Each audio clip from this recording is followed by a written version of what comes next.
Bonjour à toutes et à tous, je suis le Boulet Liégeois et aujourd'hui nous allons découvrir ensemble la Facecam MK2 d'Elgato. Alors quand je regarde sa fiche technique, 1080p 60 fps, le même capteur que la Facecam Pro.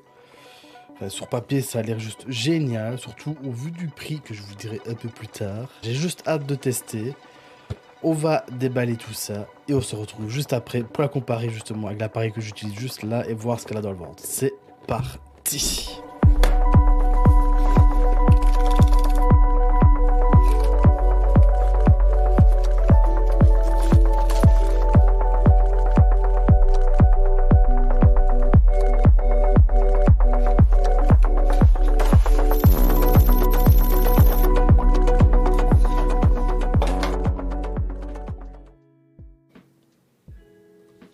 Voilà, elle est installée, ça me paraît vraiment pas mal là quand je regarde le retour. Il y a deux trucs qui me choquent par rapport et qui me bluffent par rapport à ma caméra. Déjà, c'est que c'est le champ de vision que j'ai par rapport à l'autre, alors qu'elle est beaucoup plus proche que la caméra que j'avais avant. Et surtout quand je parle, j'ai l'impression que c'est beaucoup plus réactif et beaucoup plus fluide en fait. Il y a pas de latence.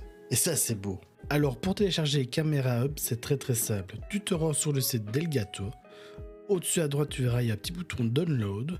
Tu te diriges vers l'application Camera Hub, tu télécharges, tu fais après suivant pour l'installation et c'est tout.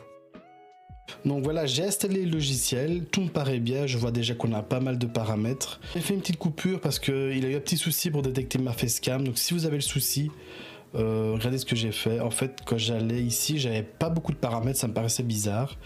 Et en fait, quand j'allais, voilà, ici dans l'onglet ici, il détectait pas la version du microgramme. Donc j'ai dû désactiver et réactiver la facecam et ça a été. J'ai pu faire la mise à jour, donc tout est nickel. Déjà là, quand je regarde ce que j'ai, c'est déjà pas mal du tout.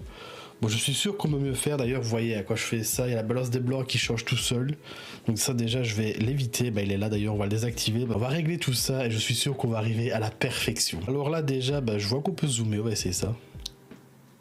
Déjà là, je pense qu'il y a moyen de faire des petites dingueries avec le Stream Deck. Surtout qu'on peut aller un peu où on veut. Ça me paraît pas mal du tout. Ensuite, on a l'image, contraste, saturation, netteté. Ça, je vais faire après. Je vais d'abord régler l'exposition et la balance des blancs. Parce que là, je pense qu'il y a moyen de mieux faire pour le fond. Et pour moi, je suis un peu terne, c'est bizarre. Donc déjà, on enlève tout ce qui est automatique. On va augmenter un peu les ISO, ils sont un peu bas.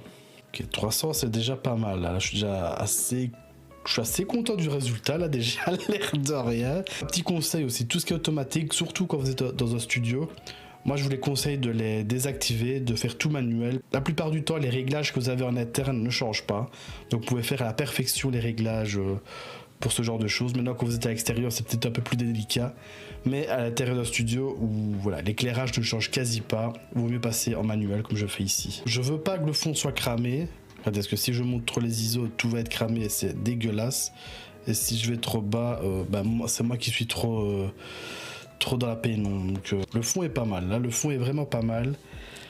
Temps de pause 60 secondes, pour le moment c'est pas mal. Je vais pas monter trop parce que de toute façon je compte pas courir ou faire des gros déplacements ultra rapides, donc voilà, 60 ça me paraît vraiment pas mal. Changer un peu la balance des blancs, 4700 ça me paraît pas mal là en vrai. Voilà, là on est pas mal du tout. Je sais pas ce que vous en pensez, mais c'est pas mal, surtout quand je recule. Voilà, la balance des blancs ne change plus et là c'est juste parfait. Écoutez, là je suis assez content du résultat. Il y a un peu de bruit, je vais essayer de faire changer quelques petits paramètres et on se retrouve juste après. Donc voilà, j'ai remis les paramètres qui me plaisent le plus. En tout cas, moi je suis très satisfait du résultat. Surtout quand je compare avec mon appareil photo que j'ai ici. À savoir que ça coûte dans les 600 à 800 euros de mémoire. À l'époque en tout cas. Et là la Facecam MK2 coûte 150 euros. Donc quand vous voyez la différence et la qualité qu'elle rend, moi je trouve ça juste génial. Je suis bluffé. Pour résumer, cette Facecam, franchement, je pense que je vais la garder. Quand je regarde encore mon retour, que je vois la qualité qu'elle offre pour 150 euros, je sais pas si elle m'a trouvé mieux, surtout avec les réglages qu'on peut faire, c'est juste génial. 1080p 60 fps, low latency comme vous voyez, Et quand je compare encore une fois avec mon appareil photo qui coûte de les 600 €, parce que pour pouvoir utiliser ça sur votre appareil photo, il faut encore un adaptateur en plus. Et je crois que c'est ça qui fait qu'il y a un peu plus de latence. Mais ici, quand je regarde encore une fois mon retour, il n'y a aucun délai. Pour le prix, je vous le conseille entièrement. 150 € pour cette facecam là.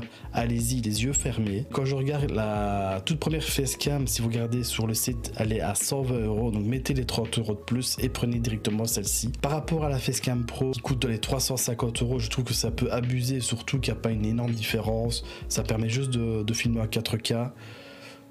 Pour moi, c'est un peu overkill pour ce qu'on en sait, en tout cas pour moi. Je ne sais pas pour vous, mais moi celle-là c'est juste le parfait compromis, bon rapport qualité-prix. L'inconvénient que je mettrais par contre, quand vous commencez à avoir quelques matos d'Elgato, vous avez à chaque fois un logiciel en plus qu'il faut faire tourner pendant vos streams. Donc là si je regarde, j'ai Wavelink qui tourne, j'ai le Stream Deck qui tourne, j'ai le Camera Hub qui tourne et j'ai les trucs pour pouvoir contrôler les lumières. Ça commence à faire beaucoup. Pour moi les points forts de ce produit, c'est sa simplicité. Très facile à pouvoir mettre en route et de pouvoir configurer, même si aussi qu'on n'est pas trop en photo. Le low latency qui me fait vraiment halluciner à quel point il y a vraiment zéro latence. Pour moi, c'est le meilleur rapport qualité-prix qui existe sur le marché actuellement. Alors ceci conclut la vidéo. N'hésite pas à liker et à t'abonner pour soutenir cette chaîne. Je te remercie beaucoup. N'hésite pas aussi à mettre un commentaire si tu comptes prendre ce produit ou si tu vois une autre alternative qui est plus ou moins au même prix. Moi, personnellement, je n'en vois pas. Et on se donne rendez-vous dans une prochaine vidéo. Prends soin de toi jusque là. À la prochaine.